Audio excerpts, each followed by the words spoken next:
La Coupe d'Afrique des Nations CAN 2024 arrive à grands pas. Sur cette chaîne, je vous propose de parler football, de l'actualité footballistique, des favoris de cette Coupe d'Afrique des Nations et ainsi que des outsiders. Alors tout d'abord, bonjour tout le monde, vous les amoureux du ballon rond, les amoureux du football. S'il vous plaît, quoi de mieux pour lancer cette campagne que de parler du champion d'Afrique, le Sénégal. Mon pays, ma patrie, ma fierté. On se rappelle tous de ce moment incroyable où Sadio Mané posait le ballon sur le point de pénalty, donnant ainsi au Sénégal son premier titre continental. Cette première étoile sur le maillot, un moment inoubliable, incroyable. Et je pense que tout le peuple sénégalais gardera ça éternellement dans son cœur et dans son esprit. L'équipe nationale du Sénégal a remporté 4 grands trophées majeurs continentaux en un an. 1. La Coupe d'Afrique des Nations CAN 2022 au Cameroun. 2. Le championnat d'Afrique des Nations CHAN 2023 en Égypte. 3. CAN Beach Soccer remporté en Mozambique. Et 4. Là je trouve que c'est important, la CAN des moins de 20 ans remportée cette année aussi. Alors, quel est l'élément déclencheur du succès de ce football sénégalais? On va voir ça. On peut dire que l'élément déclencheur peut être situé à plusieurs niveaux. Déjà, on peut parler de l'arrivée du président de la Fédération sénégalaise de football, Monsieur Augustin Senghor, autant pour moi. On va dire que ce n'est pas une personne aimée par tous, par tout le monde, mais c'est quand même un gars qui a réussi à faire ses preuves. Un gars qui a réussi à remporter des trophées, ce qui n'a pas été le cas des autres dirigeants qui étaient là avant lui. Alors tout d'abord, au niveau de l'organisation, on a vu que la Fédération sénégalaise de football a une certaine maîtrise des compétitions africaines. Avant, on participait juste pour faire une bonne figure ou des fois on restait des années sans participer aux compétitions africaines. Chose qui était dommage parce que le Sénégal a toujours eu des talents, footballistiquement parlant. Alors, même si le Sénégal a gagné une seule fois la Coupe d'Afrique des Nations dans son histoire, on connaît quand même le passage de plusieurs joueurs. Plusieurs stars sont passés par là. Pour ne citer que Jules François Bocandé, El Hadji Ousseynou Diouf, Kalidou Fadiga, Sadio Mané, Mamadou Niang et j'en passe. On peut aussi parler de l'ascension de jeunes nouveaux joueurs comme Pape Matar Sarr, Lamine Camara et aussi, il ne faut pas oublier le jeune Amara Diouf chez les U17. Alors, on voit que depuis qu'on a réglé ce problème de la participation, on a pu quand même régler plein de soucis reliés à la compétition africaine. Ceci est très important, mais il ne faut pas quand même oublier l'aide apportée par l'État sénégalais qui a pu affréter un avion pour le déplacement de l'équipe de football. Quand même, il faut dire que ce n'est pas facile de gagner en Afrique. Pour ce faire, on peut clairement dire que l'appétit vient en mangeant. La Fédération sénégalaise de football a commencé par fixer des objectifs aux différentes équipes africaines, enfin sénégalaises on va dire, U23, U20, U17, ainsi de suite, même l'équipe nationale sénégalaise, enfin l'équipe A. La Fédération sénégalaise de football a procédé par étapes. Ils ont commencé à demander des étapes à atteindre par les sélections. Quart de finale, demi-finale, finale, ainsi de suite. Avant, on avait des sélectionneurs français ou même d'autres nationalités qui étaient aux têtes de nos sélections. Je parle là même pas que du Sénégal, mais de l'Afrique. Et maintenant, on voit clairement que sur nos sélections africaines, on voit des sélectionneurs locaux. Et je trouve que c'est une bonne idée, une bonne initiative de sélectionner des sélectionneurs locaux. Pourquoi? Parce que déjà, ils ont cette expérience du football africain. Et ils ont cette envie de gagner, l'envie de la gagne, comme on peut dire. Et aussi, on peut dire qu'ils sont fiers de représenter leur sélection nationale. Revenons pour le cas du Sénégal. Le sélectionneur actuel, c'est Aliou Cissé. Il est là depuis des années. Et on va dire qu'il a vraiment fait son travail. Malgré qu'il a clairement été dénigré et il continue à être dénigré par plein de Sénégalais, notamment les journalistes, ce sélectionneur a réussi quand même à rapporter le premier trophée continental du Sénégal. Et ceci basé sur une continuité parce qu'on retrouve des joueurs de U17 qui remontent en U20, ainsi de suite, U23 et sélection A. Il y a aussi l'apport de ces joueurs binationaux qui arrivent dans nos sélections. Avant, ils arrivaient juste pour avoir cette étiquette de joueurs internationaux sur leur palmarès. Maintenant, on peut clairement voir que c'est plus le cas. Là, je parle même plus du Sénégal, mais pour plein d'autres sélections. On a vu le cas de la Côte d'Ivoire qui va organiser la Coupe d'Afrique. On a vu le cas du Mali aussi, il y a plein de binationaux. Et même pour le cas du Sénégal, il y a des binationaux. À la dernière CAN remportée par le Sénégal, il y a eu combien de binationaux? Il y a eu plein de binationaux. On peut citer le cas de Kalidou Koulibaly. Bon, il n'était pas là juste que lors de la dernière CAN. Il était là bien avant. Clairement, on peut dire que c'est un gars qui mouille le maillot. On a aussi le cas de Nampalys Mendy. Franchement, pour moi personnellement, je donne mon avis personnel encore une fois. Pour moi, depuis qu'il est arrivé dans cette sélection sénégalaise, il a apporté une certaine maîtrise. Il mouille le maillot. Il est là pour l'équipe. Il est là lors des récupérations de balles. Et il fait progresser le jeu sénégalais. Il apporte cette hargne, ce courage qu'on a tant demandé aux binationaux. Être là, mouiller le maillot, faire l'essentiel et jouer comme ils sont en train de jouer ou comme ils jouent habituellement dans leur club. On a vu aussi le cas de Bouna Sarr. Lors de la dernière Coupe d'Afrique des Nations, le gars, il a fait des performances XXL.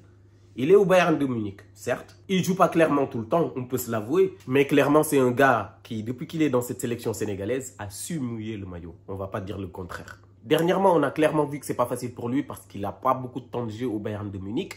Mais il commence à grappiller quelques minutes de jeu. Mais vu que clairement, depuis qu'il n'a pas été sélectionné dernièrement par Aliou Cissé, on a vu qu'il a parlé sur les réseaux sociaux. Et ça, Aliou Cissé n'aime pas trop. On ne va pas se le cacher.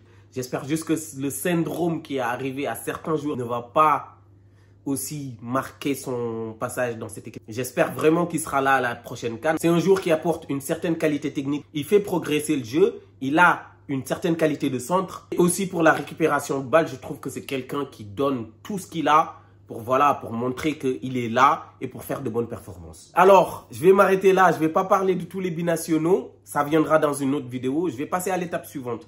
Distinguons-nous d'autres facteurs de réussite pour ce football sénégalais. Pour ça, je l'ai déjà dit tout à l'heure, je vais souligner l'aide de l'État. Ils ont construit un stade, le stade Maître Abdoulaye Wade, qui est vraiment un joyau pour le football. Il y a clairement aussi d'autres facteurs. On peut citer l'aide des formations sénégalaises de football. En citant Djambar, Génération Foot et plein d'autres centres de formation académiques sénégalais.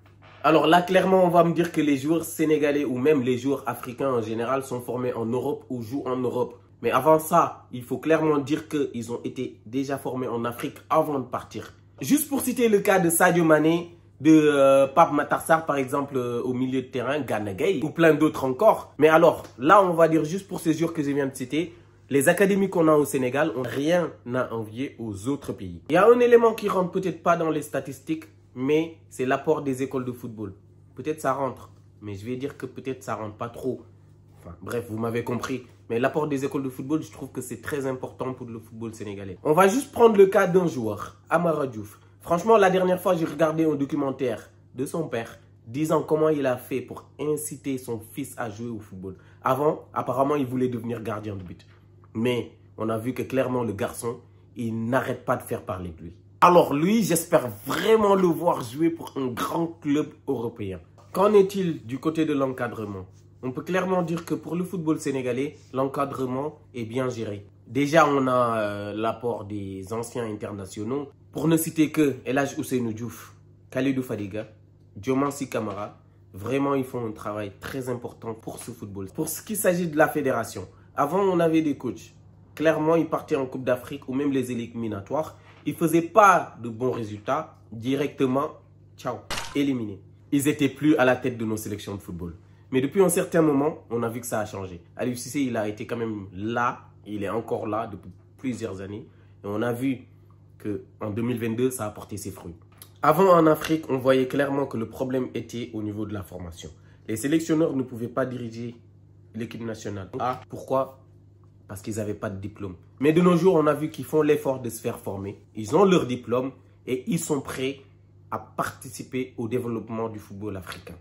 Alors, on peut dire qu'on voit clairement l'effort de la Fédération sénégalaise de football en ce qui s'agit de la stabilité au niveau des sélectionneurs sur la tête des sélections. Pour conclure ce que je viens de dire tout à l'heure, peut-on parler de modèle sénégalais de formation en football? Clairement, pour moi, la réponse, c'est oui. Je vais rester cohérent, la stabilité au niveau des dirigeants de la fédération. Ou même parler de la stabilité des joueurs. Il y en a, ils sont là depuis perpète lurette. U17, U23, U20, et ainsi de suite. Enfin, jusqu'à la sélection A. Bref, le modèle est basé sur la stabilité et la confiance. Alors, comment le Sénégal peut-il continuer à perpétuer ses bons résultats pour les générations à venir? Franchement, on le verra à la CAN, mais pour moi, le Sénégal peut encore continuer à perpétuer ces performances qu'ils sont en train de faire depuis des années. Déjà pour commencer, en maintenant les résultats, mais aussi quelque chose de très important, en bien contrôlant l'évolution des jeunes dans les autres catégories, parce que c'est quelque chose de très important. On ne peut pas dire qu'on peut gagner, qu'on veut gagner aujourd'hui et laisser un demain dans le plein doute. C'est impossible. Il faut aussi gérer l'avenir. C'est très important. Alors, ce que je vais dire là, c'est un peu contradictoire parce que les équipes sénégalaises de football sont représentés sur la scène internationale. Mais pour ce qui s'agit des clubs, vraiment, il y a un grand travail à faire. Revenons sur cette Coupe d'Afrique des Nations. Personnellement, je pense que le Sénégal a toutes les capacités de remporter cette Coupe d'Afrique. Pourquoi je dis cela? Il n'y a pas un grand changement sur le staff, sur les joueurs. L'encadrement est presque pareil. Et aussi, on peut dire que pour ce qui s'agit des éliminatoires, le Sénégal a vraiment fait fort. Même si on a connu certaines défaites, notamment la défaite contre l'Algérie, parce que ça a vraiment fait mal au peuple sénégalais. Mais disons clairement les choses, cette équipe algérienne est clairement un bourreau pour le Sénégal. Faut pas oublier qu'on a été battu par l'Algérie lors de la CAN 2019 2 fois, en match de poule et en finale, ce qui fait vraiment mal. Mais bon, on n'est pas là pour parler des mauvais souvenirs, on est là pour parler de la prochaine CAN. Et clairement pour moi, le Sénégal peut aller vraiment loin. On peut aller remporter notre deuxième titre. Avant, clairement, je parlais avec des potes, on se disait quoi? Le Sénégal est tellement connu en Afrique, mes frères, vous n'avez jamais rien gagné. C'était vrai, mais en 2022, on a tourné vraiment la tendance. On a gagné plein de trophées et le Sénégal mérite vraiment maintenant, on peut dire, son statut d'équipe favorite pour la prochaine CAN.